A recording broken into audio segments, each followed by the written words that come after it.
रहने वाले महलों की।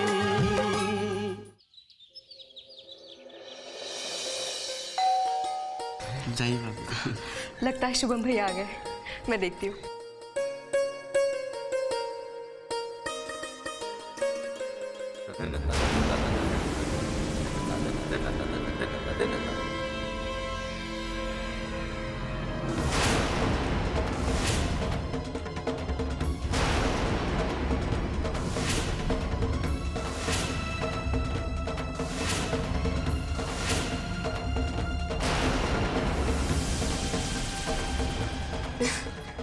हमें अंदर आने के लिए नहीं कहेंगी देवरानी जी? आइए ना भाभी।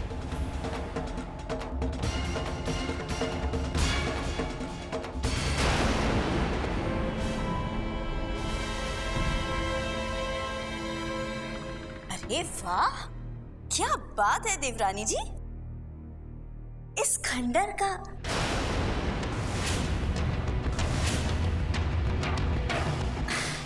माफ कीजिए, मेरा मतलब है इस घर का नक्शा तो बदल ही दिया आपने। क्या बात है, आपके भैया के स्वागत के लिए बहुत अच्छी सजावट की है ना?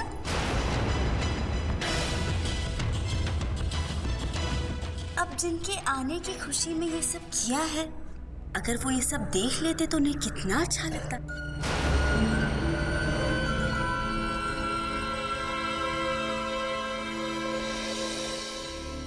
लेकिन ये सब तभी होता ना जब वो यहाँ आते।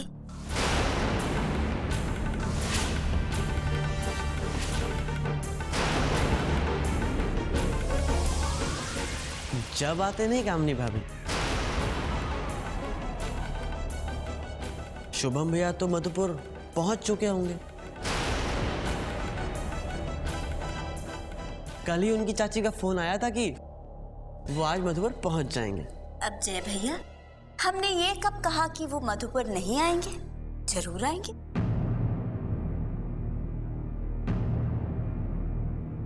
लेकिन अफसोस देवरानी जी, वो आपके घर नहीं आएंगे।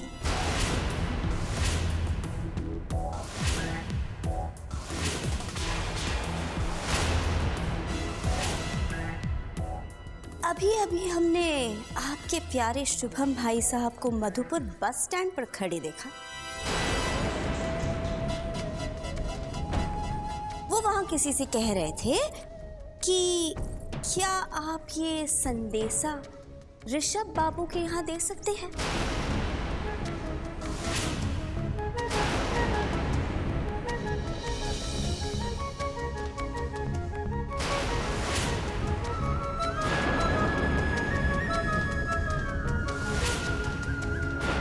उनकी पत्नी रानी मेरी बहन है। और तब देवरानी जी हम वहां जा पहुंचे और हमने उनसे कहा कि लाइए, अब अपनों के होते हुए परायों के हाथ से ये संदेशा क्यों भेजा जाए? हमें ये संदेशा दे दीजिए। हम एक भाई का संदेशा उनकी प्यारी बहन को दे देंगे। तो लीजिए, एक भाई का अपनी बहन के लिए दिया हुआ बहुत ही प्यार भरा संदेशा। लीजिए।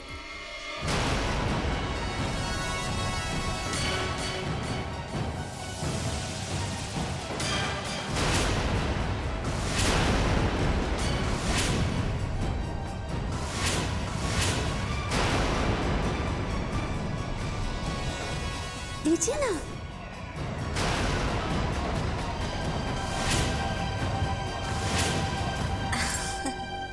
अरे पढ़िए पढ़िए।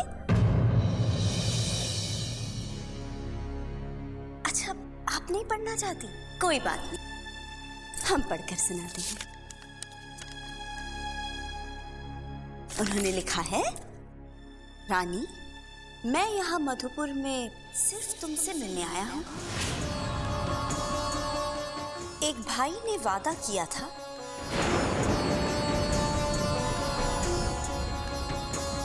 और आज वो भाई अपनी बहन से टीका करवाने के लिए आ गया है।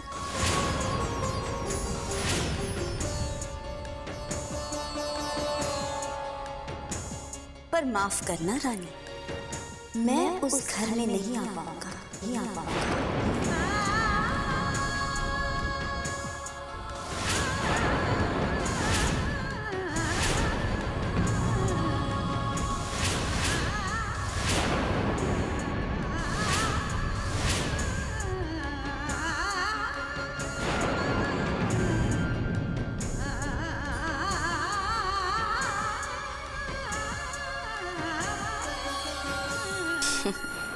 और भी कुछ लिखा है।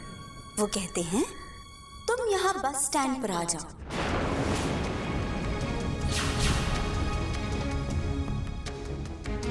तुम्हारा भाई तुम्हारा इंतजार कर रहा है। शुभम।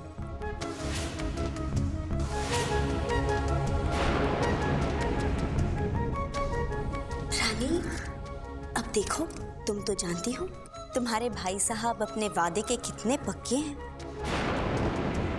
याद है पिछली बार जब वो यहाँ से गए थे तो उन्होंने कसम खाई थी कि वो मुड़कर कभी भी इस घर की तरफ नहीं देखेंगे।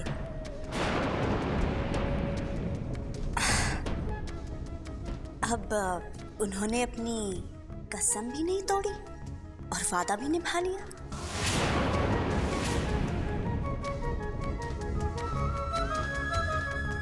मधुपुर आए तो हैं सिर्फ अपनी बहन के लिए,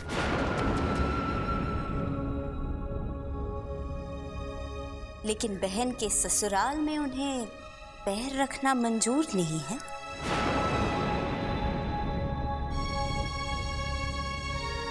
रानी, अब तुम्हें वहां जाना चाहिए। तुम जाओ अपने भैया के पास टीका करो।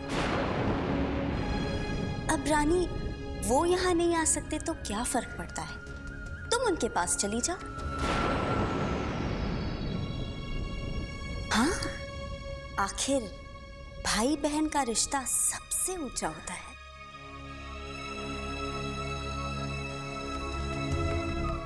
अब तुमने अपने दिल से उन्हें आवाज लगाई है, तुम्हारी आवाज उन तक पहुंच गई रानी। अब ये रिश्ता निभाने के लिए तुम कुछ पलों के लिए भूल जाओ कि तुम इस घर की बहू हो।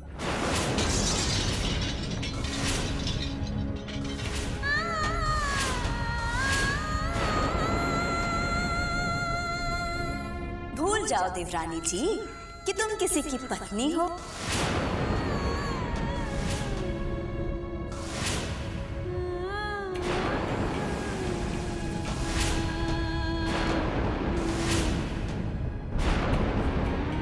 किसी की भाभी हो। सब भूल जाओ रानी, इस रिश्ते का मान रखो। तुम चली जाओ अपने भैया को टीका करने के। रानी, तो क्या हुआ अगर वो सिर्फ अपनी बहन को अपना मानते हैं और इस ससुराल में बाकी किसी को अपना नहीं मानते?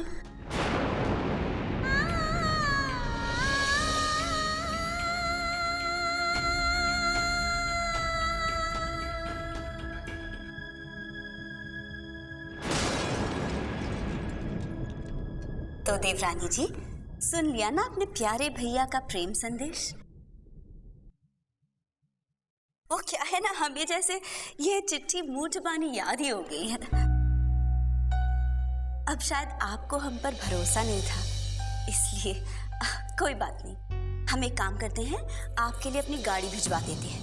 आप ड्राइवर के साथ बस स्टैंड तक चली जाना और अपने भैया को टीका कर देना।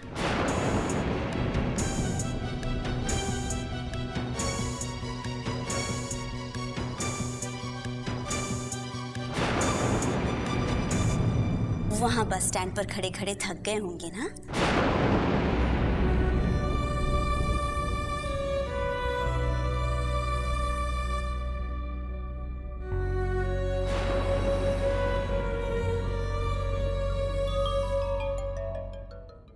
अच्छा, हम चलते हैं।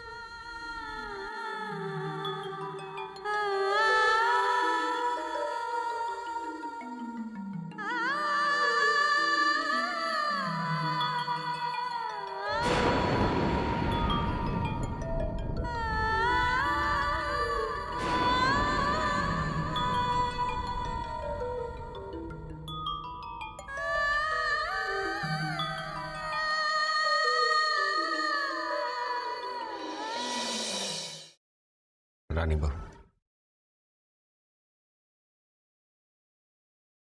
तुम्हारे भैया घर चाहे ना आए, पर हमारे मधुपुर में तो आए हैं।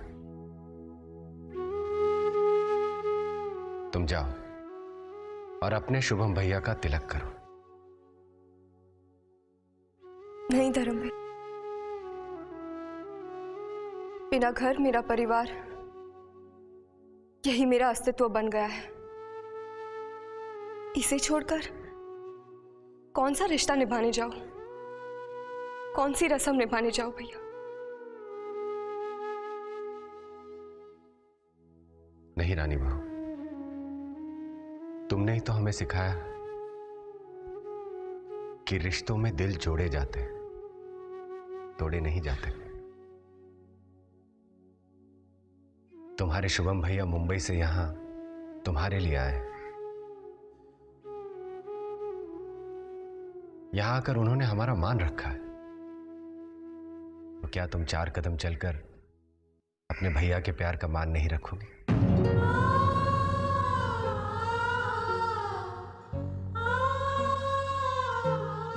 जाओ रानी बहू।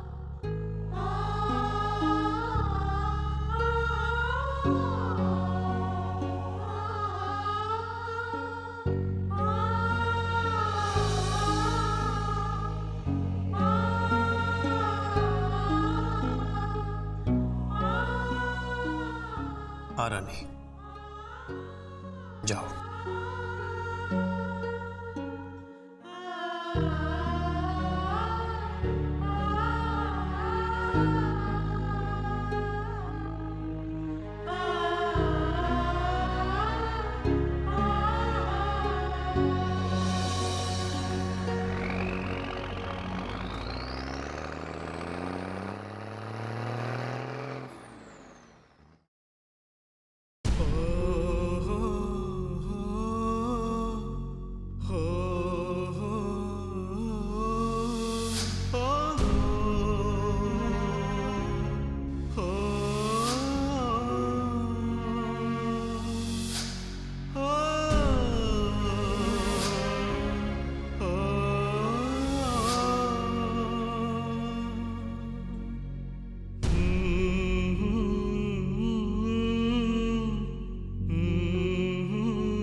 शादी एक पवित्र बंधन होता है। ये शादी कोई पवित्र बंधन नहीं है, ये एक दिखावा था, एक छलावा था। इसीलिए आज से, अभी से मैं रानी का भाई शुभम ये ऐलान करता हूं कि रानी का इस घर से कोई संबंध, कोई रिश्ता नहीं। रानी इस घर की बहू नहीं है, रानी इस घर की बहू नहीं है, रानी इस घर की बहू नहीं है, रानी। बचपन से लेके आज तक मैंने कोई भी राखी या भाई दूज आपके बिना नहीं बनाई। शादी के बाद ये मेरी पहली भाई दूज है भैया। इस भाई दूज पर एक बहन की आंखें अपनी भाई की राह तकेगी।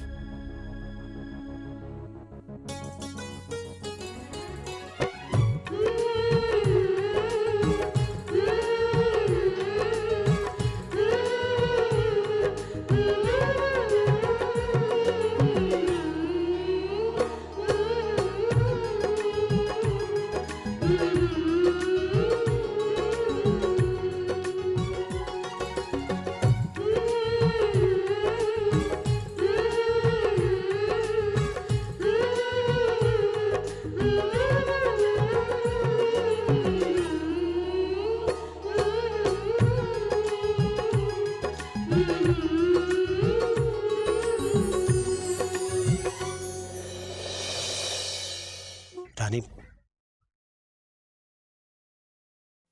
मुझे माफ कर दे रानी।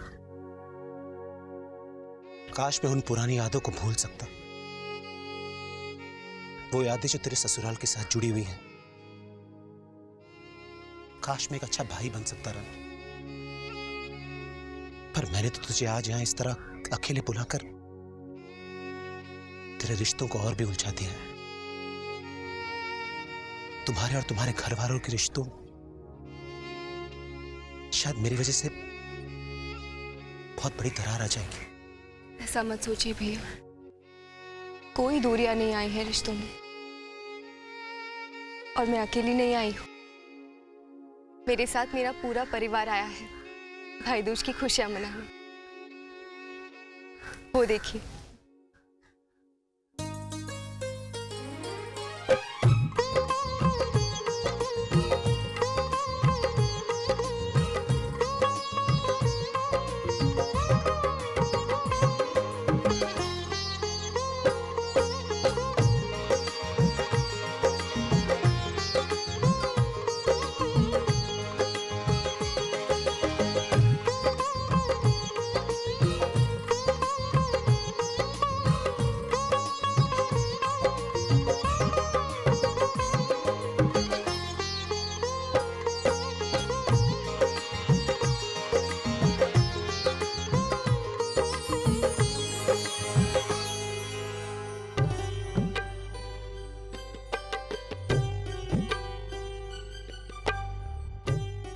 भैया भले ही आप घर पर नहीं मिले, पर आज के इस शुभ दिन पर हम सब एक साथ हैं। एक तरफ मेरे मायके वाले और दूसरी तरफ मेरे ससुराल वाले।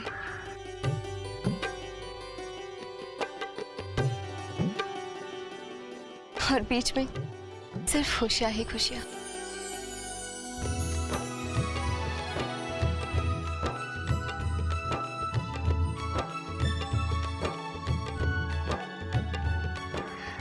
चलिए भी अब तिलक करवा लीजिए।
जय भैया, जरा इधर आइए।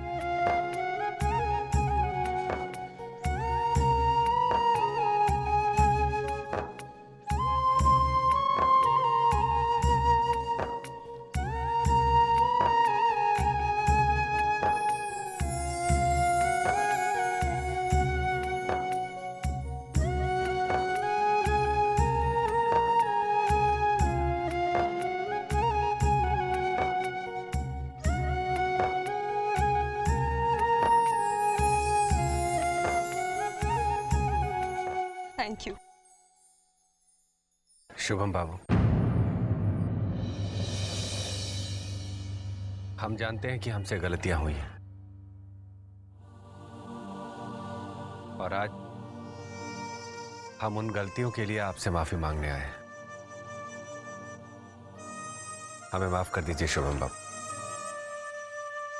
अगर आपको यह लगता है कि हमें माफी नहीं मिलनी चाहिए, तो भले ही हमें माफ मत कीजिए, पर आपसे एक विनती करना चाहता हूं। अपनी बहन से कभी मुंह मत मोड़िए, वो आपको बहुत चाहती है।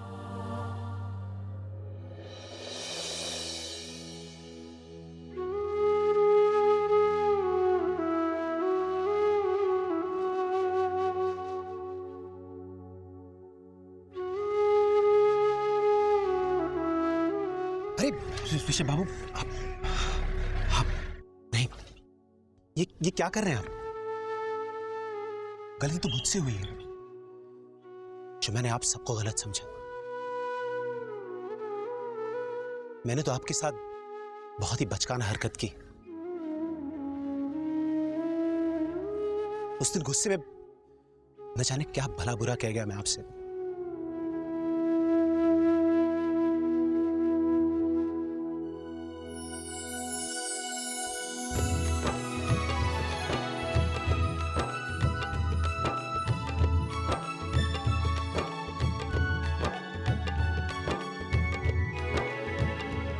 शुभम भैया,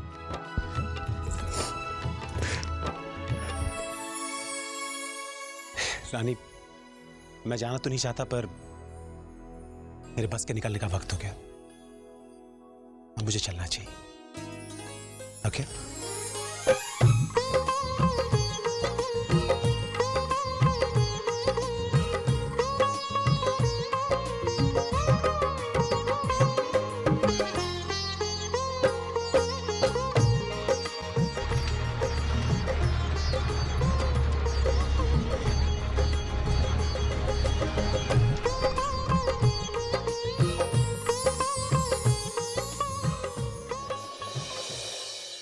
चलो लड्डू बेटा, खा लो।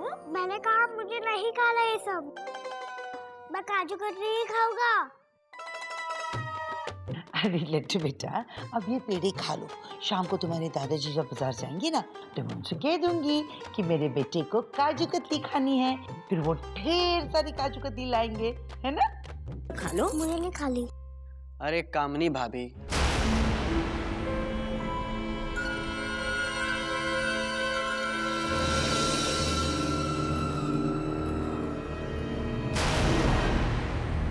लड्डू को तो काजू कतली पसंद है।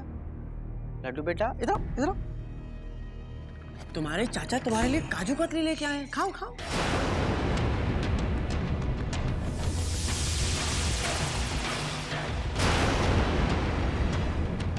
वो क्या है ना, आज तुम्हारी रानी चाची के लिए बहुत ही खुशी का दिन है।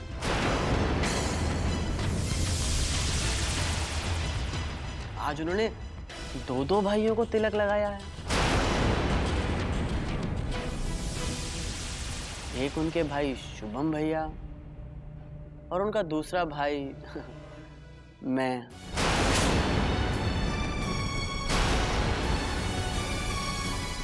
अब जिसके दो भाई हो उसके लिए तो एक खुशी का दिन है ना।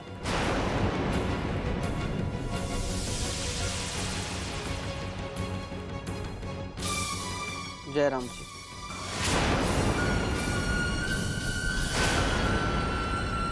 खाओ खाओ।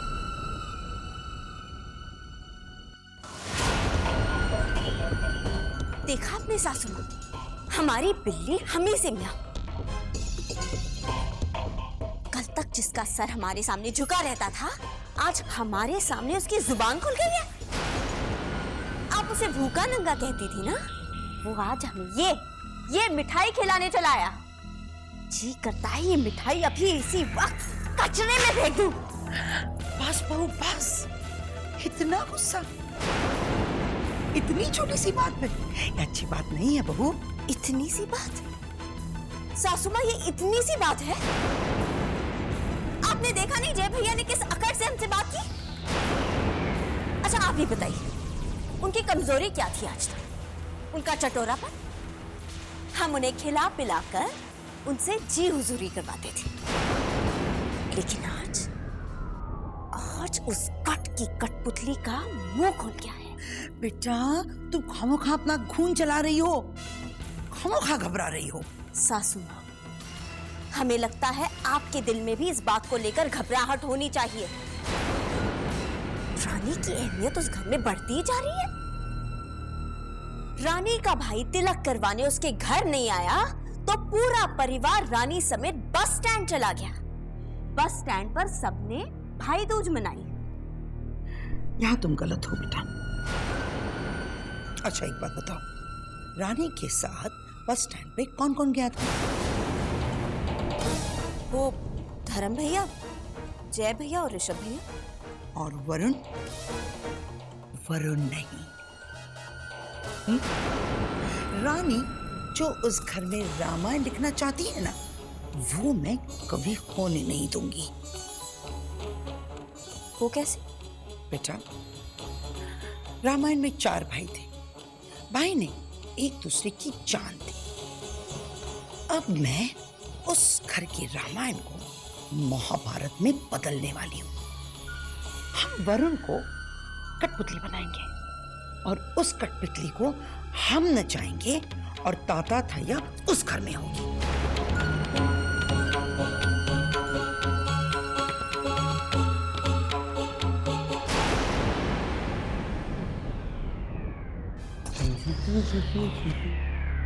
अरे जय, जी वरुण भैया। कहाँ से आ रहा है?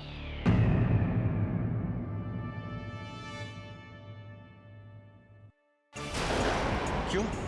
मुंह से आवाज नहीं निकल रही है? सच जुबान पे लाया नहीं जा रहा है? तू बस स्टैंड पे गया था ना शुभम से मिलने? क्यों गया था? शुभम लगता क्या है हमारा? हाँ? और ये तिलक किस खुशी में लगा है? किससे लगा क्या है? वरुण,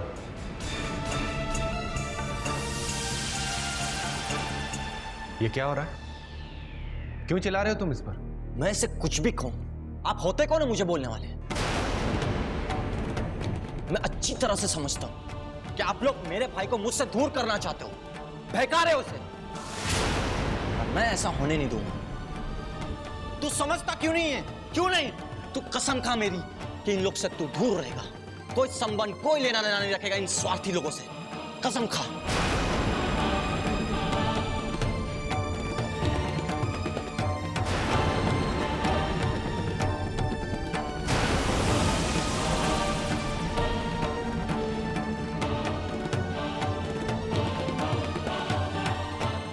कसम तो मैं खा चुका हूं भैया। और अरे तिलक देख रहे हैं आप? इसका मतलब समझते हैं आप? ये एक बहन का उसके भाई के प्रति प्यार का प्रतीक है। आज रानी भाभी ने मुझे अपना भाई बनाया है और मैंने भी उन्हें एक वचन दिया है कि मैं उनके हर सुख हर दुख में उनका साथ दूंगा। ओह, तो ये रिश्तों का नया खेल खेला है डॉक्टर साहिबा ने। बस वरुण भैया, बस आप मेरी बहन समान भाभी के बारे में कोई अपशब्द का प्रयोग मत कीजिए।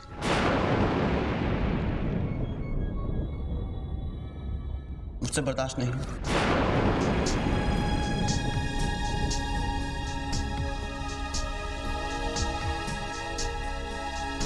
आप इसके भोलेपन का फायदा उठा रहे हो। बहका लीजिए, उलझा दीजिए, पर मैं आपकी बातों में नहीं आने वाला हूं। मैं जानता हूं, अच्छी तरह से जानता हूं आपके इरादे। आप जय को अपने शिकंजे में फंसाकर हमारे हक पर अपना हक जमाना चाहते हो।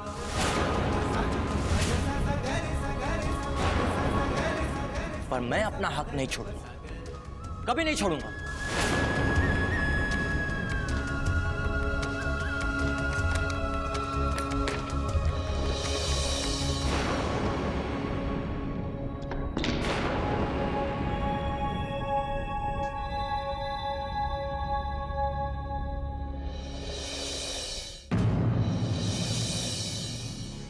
क्या मैं अंदर आ सकता हूँ सर? या कम इन।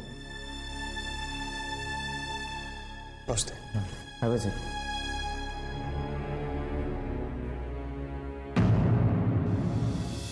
सर मैं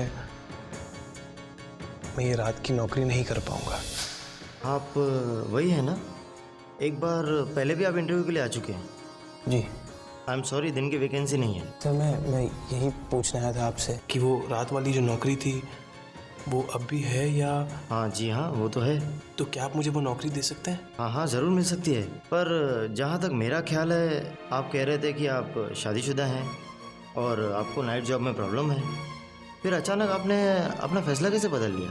जी सर, मैंने ऐसा कहा ज़रूर था, लेकिन अब मुझे काम की सख्त ज़रूरत है। और आप जानते हैं मैं शादीशुदा हूँ। शादी के बाद जिम्मेदारियां भी बढ़ जाती हैं, और जिम्मेदारियां तो दिन रात नहीं देखती ना। यानी कि आप पूरे पक्के इरादे से आए हैं, मगर ये पक्का इरादा वक्त के साथ में बदल तो नहीं जाएगा? मेरा मतलब है कि कहीं आप फिर से... नहीं सर, ऐसा कुछ नहीं होगा। मैं पूरी लगन के साथ काम करूंगा, आपको शिकायत का कोई मौका नहीं दूंगा। ठीक है, आप कल से ज्वाइन कर सकते हैं। जी सर, थैंक यू। मैं कल ठीक समय पे आ जाऊँगा। ओके, नमस्ते।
रानी,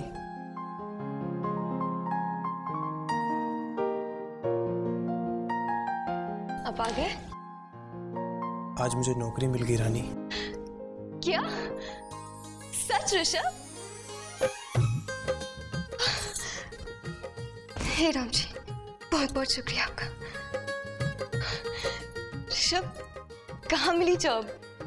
एक ज्वेलरी यूनिट है, वहाँ पे मुझे सुपरवाइजर की नौकरी मिली है। कल से ही ड्यूटी ज्वाइन करनी है, लेकिन ड्यूटी नाइट की है, मुझे रात को काम करना होगा। तो क्या हुआ, ड्यूटी तो ड्यूटी होती है ना। आप नाइट ड्यूटी करेंगे और मैं दादी साहब के पास चली जाया करूंगी। वैसे भी इस वक्त वो बहुत अकेली है। आप अपनी ड्यूटी करेंगे और मैं अपना फर्ज निभाऊंगी। मैं आपके लिए पानी गर्म कर देती हूँ, आप नहा लीजिए।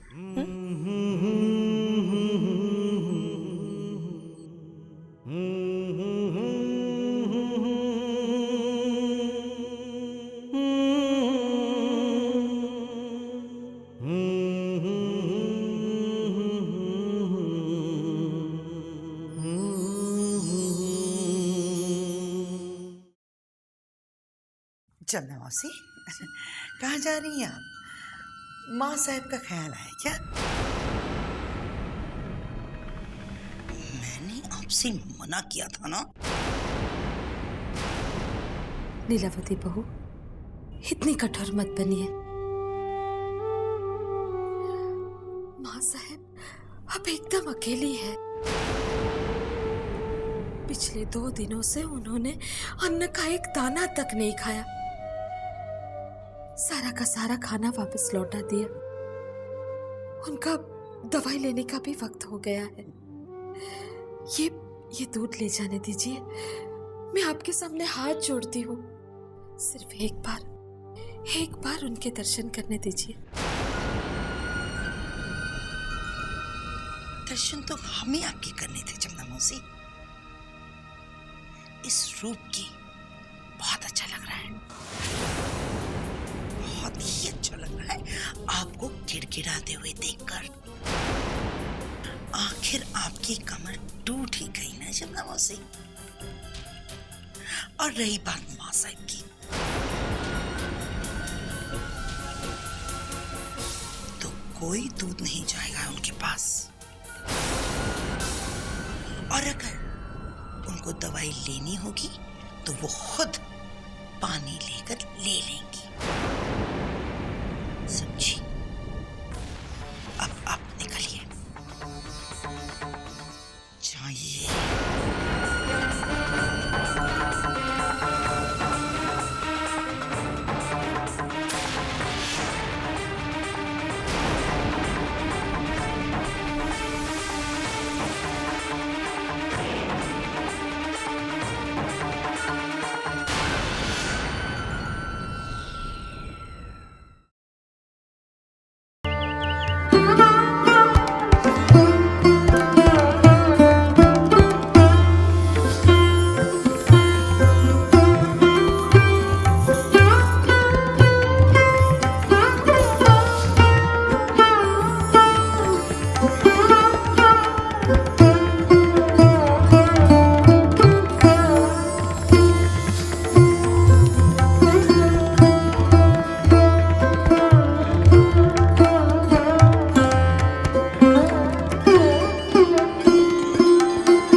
विश्वद्रोह कृत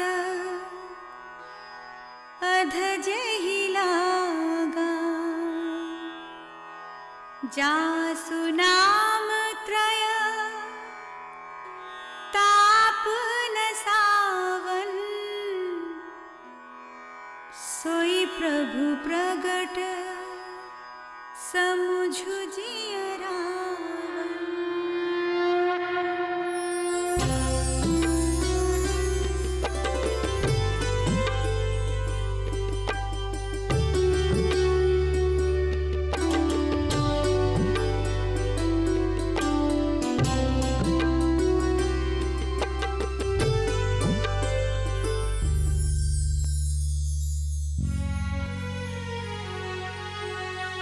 सागरे गरे सारे गरे, सागरे गरे सारे गरे, सनि धनि साग रे ग सागरे, सनि धनि साग रे ग रे सा सा, सनि धनि साग रे ग सागरे, सनि धनि साग रे ग रे सा सा।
अरे जय भैया,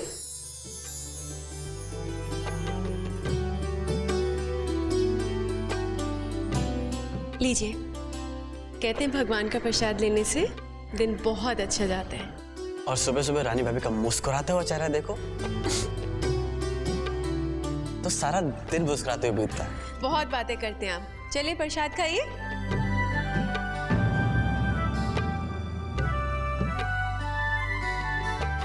वरुण भैया, आरती, प्रसाद ले लीजिए।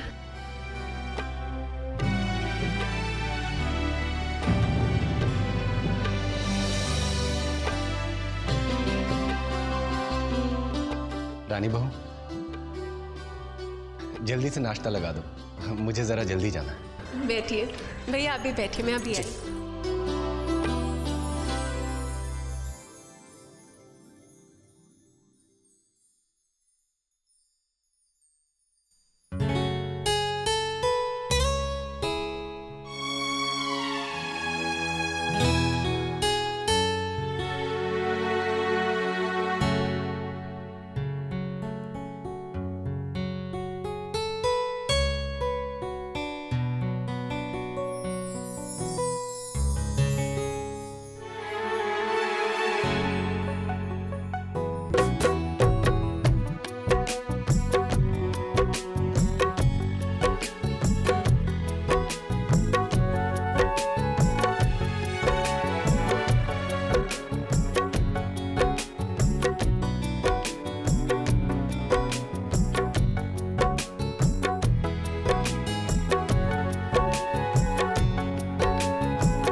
मुझे नौकरी मिलने से रानी कितनी खुश है।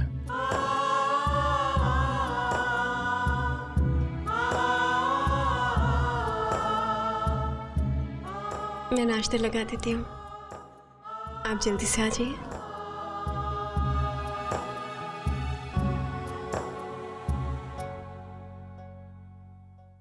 जय भैया, थोड़ा जल्दी कीजिए, आपको कॉलेज जल्दी पहुंचना है ना।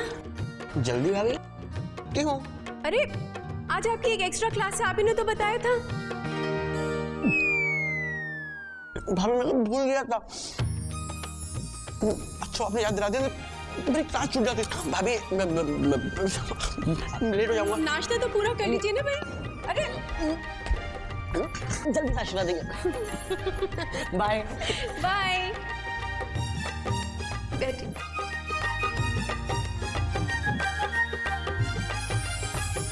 मैं, आप जूस पियेंगे? कितना? बस। जीवन से गया अंधेरा, खुशियों का हुआ सवेरा, दुखों का कोहरा छट गया है हो। इच्छा को शक्ति मिली है, कर्मों की ज्योति जली है।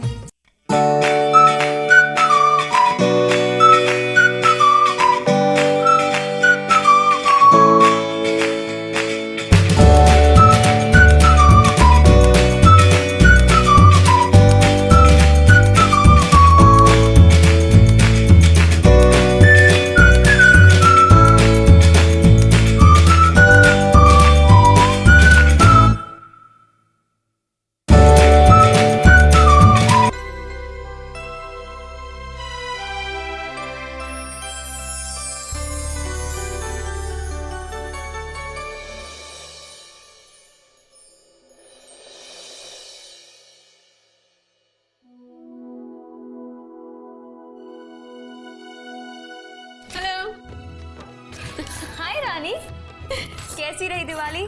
कैसी रहेगी, आपके साथ मिलकर तो सारी तैयारियां की थी, अच्छी तो होगी। लीजिए मुंह मीठा कीजिए। किस खुशी में? खुशी वुशी बाद में, पहले मुंह तो मीठा कीजिए। अच्छा, अब मुंह भी मीठा कर लिया, अब खुशखबरी सुनाओ। ये दिवाली तो हमारे लिए बहुत सी खुशियां लेके आई है। सबसे बड़ी खुशी की बात बताऊं? हमारे जो सबसे बड़े भैया है ना, धर्म भैया, उन्हें ना जुए की बहुत बुरी आदत थी। वो जुए की आदत में ऐसे उलझे हुए थे कि निकल ही नहीं पा रहे थे। लेकिन अब वो इस लत से निकल गए हैं। अब उन्होंने कसम खाई है कि वो कभी जुआ नहीं खेलेंगे।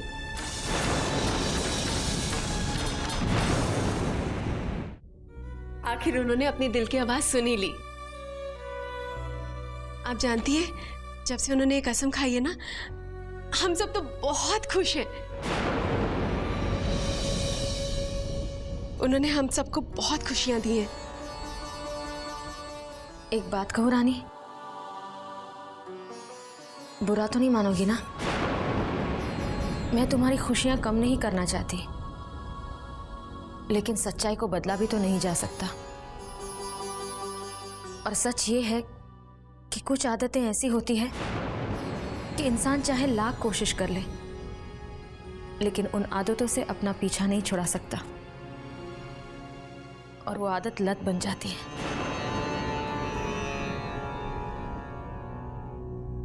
आप बिल्कुल ठीक कह रही हैं दीदी, लेकिन दीदी मेरा दिल कहता है कि इस बार मेरे भैया ने जो कसम खाई है ना, वो बिल्कुल अटूट है। और फिर हमारे राम जी है ना हमारे साथ, मैं तो उनसे दिन रात यही प्रार्थना करूंगी कि हमारे भैया की ये कसम, इस वादे को वो कमजोर ना पड़ने दें। आप भी हमारे भैया के लिए ये प्रार्थना करेंगी ना?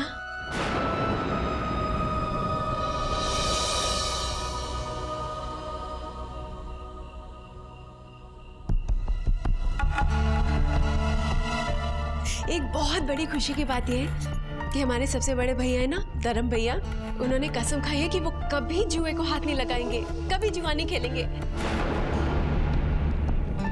मेरा दिल कहता है कि इस बार मेरे भैया ने जो कसम खाई है ना, वो बिल्कुल अटूट है।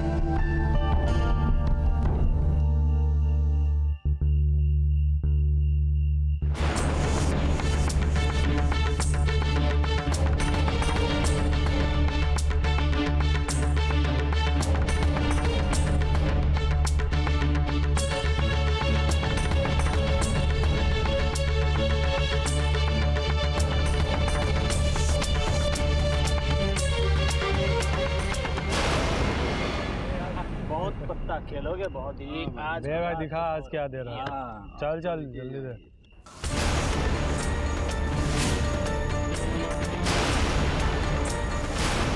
सच ये है कि कुछ आदतें ऐसी होती है कि इंसान चाहे लाख कोशिश कर ले, लेकिन उन आदतों से अपना पीछा नहीं छुड़ा सकता।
अब और जीने की इच्छा नहीं है। तू मेरा एक आखिरी काम कर दे। पुरखों का जो भी दिया हुआ है वो मैं अपने बच्चों को देना चाहती हूँ। तू तुझा, धर्म, ऋषभ, रानी बहू, जय, वरुण, विराट और कामनी बहू को भेज दे मेरे पास। मैं अपने इस फर्ज से मुक्त होना चाहती हूँ। जो कुछ भी है सब बच्चों को दे जाना चाहती हूँ। तू जा, उन्हें मेरे पास भेज दे, मेरे पास भेज दे।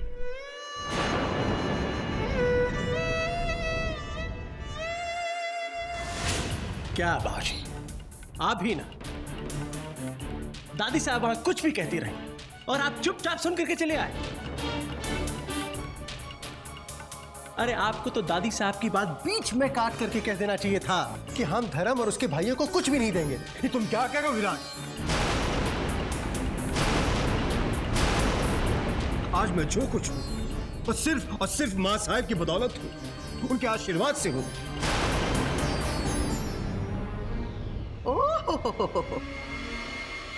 अपनी माँ के लिए इतनी दया, इतना प्यार अचानक कहाँ से आ गया? हाँ? बाबूजी जरा सोचिए, इतने सालों से हमने दादी साहब की सेवा की है, उनका इलाज हमने करवाया, नौकर चाकर, दवाइयां, सब कुछ। इतनी रातें जगकर किसने उनकी सेवा की है? हमने। और अब जब दौलत का बंटवारा होने वाला है तब उन्हें हमारे साथ साथ धर्म भैया और उनके चारों भाई चाहिए। ये कहाँ का न्याय है? सरासर अन्याय है बाबूजी।